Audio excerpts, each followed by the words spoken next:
the finish. Here comes Holly Holm. Oh, she caught him on the kick. Gotta be careful. The Preacher's Daughter. Got her attention with that. Just so mentally tough. Out.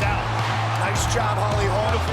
Beautiful. Beautiful. She's hurt. Is in trouble. She's hurt. Holly looking to finish. He's out. Holly Holm.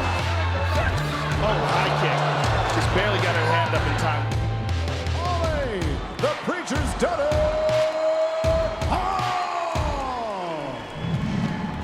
We're back on the show and jumping ahead to next weekend's main event at UFC 208 in Brooklyn, New York. It will be for the newly installed Women's Featherweight Championship as Holly Holm, moving up to 145 pounds for this fight, will meet Germaine de Randamie. It will be de Randamie in this fight with the 2-inch reach advantage against the 35-year-old Holly Holm, who in her last two outings, they've been tough ones for Holly Holm. She's coming off a pair of losses, is now moving up in weight. We know that the idea of 145 pounds for the women was largely designed for one Chris Cyborg Justino, whose status we don't know after her USADA test flagging. So now we have a new division. I think that there's going to be a lot of spotlight on Chris Cyborg and not being in this fight, but looking at this just in terms of the pieces they had to work with and putting a championship fight on this pay-per-view, which kind of seemed like the rationale for this. Sure, we got a 25-minute championship fight, and I look at this fight as an American kickboxer, Holly Holm, that's what we've seen from her, with elements of boxing,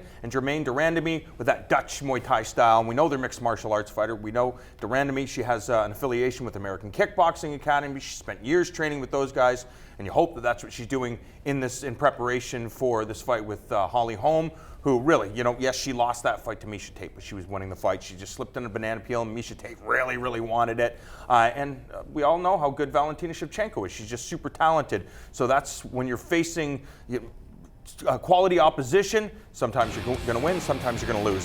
What is her approach to this?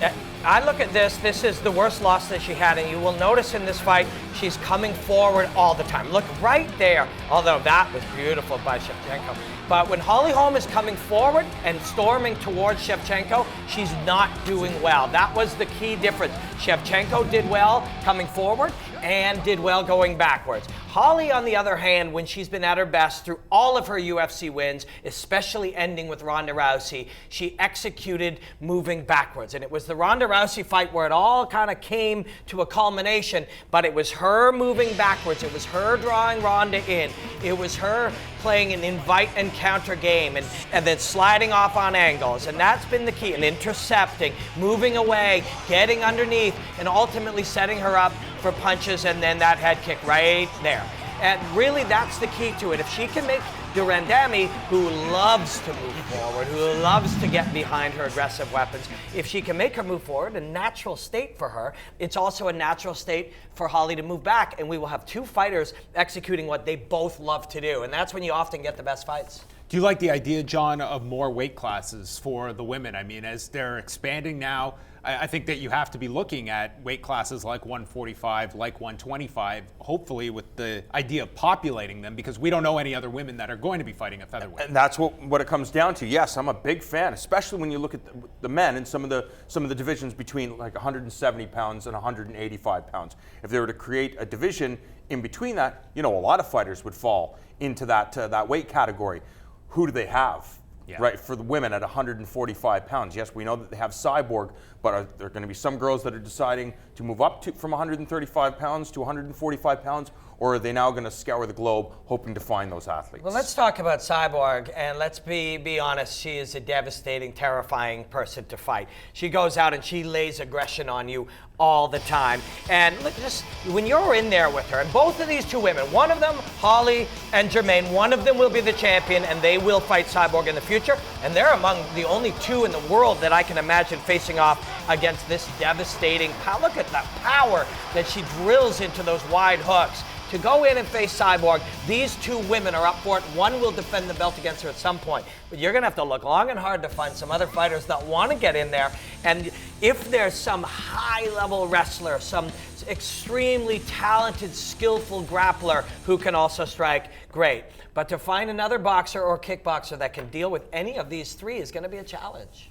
For Germaine de Randamie, I feel like this is going to be her toughest fight to date thus far. When you're looking at fights she has had. I mean, a loss to Amanda Nunes. Since that time, she's only fought twice in the past 2 years, and opponents that, let's be honest, are not at the level a Holly Holm is at. This certainly seems to be an ability for Holly Holm to get right back into a major position and be the flag bearer at this new weight class. Very true, but the pressure's off on Germaine de Randamie. Nobody's talking about her. Everybody's talking about Holly Holm. Everybody's talking about Cyborg, despite the fact that she's not in this fight. For de Randamie, she can just go out there, not have the pressure of the spotlight, and go out and execute. But can she do that because of Holly Holm's background, because of her experience, and because this was what she's designed to do? And if she can come up with a strategy to frustrate de Randamie, who's going to be moving forward, will she be able to execute her game plan? De Randamie has fought in Muay Thai and kickboxing around the world 37 times on record. I'm sure there are more that are not on that record. But of those 37, did she lose 4 of them, 3 of them, 2 of them? She lost none of them. She beat every single woman that's ever been put in front of her in a kickboxing fight. Now, she has losses in mixed martial arts, and that'll be the challenge for her, is not just how does she deal with the crisp hands of Holly Holm, but how does she deal with, and I promise you, Holly Holm and her team will incorporate moving towards getting the body lock, looking to incorporate the legs, put her against the fence. I'm working on a breakdown for the UFC. We'll try to have it in our preview show next week for our UFC 208 preview show. And a big part of it is the specialist Randamie kickboxing,